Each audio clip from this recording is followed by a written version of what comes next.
আরে ভাই এত চিন্তা করে লাভ আছে? জীবনে ঠকলে ঠকছি, তবে মনের মধ্যে কারো প্রতি কোনো অভিযোগ নাই। কারণ আমার পরিবার আমার এই শিক্ষায় বড় করছে যে এই জীবন চলার পথে প্রয়োজনে নিজে ঠইকা যাইবা। তারপরও তোমার দ্বারা যাতে কোনো মানব জাতির ঠক না হয় ওইটা মাথায় রাখবা। আরেকটা কথা বলছে আমার পরিবার, ঠকতে থাক, একটা দিন দেখবা এই ঠক দে তুমি জিতা গেছো।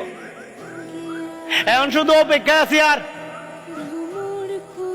আল্লাহ পাকের উপরে ভরসা করতেছি কোন দিন আমার ওই সুদিনটা আইব, যেদিন আমি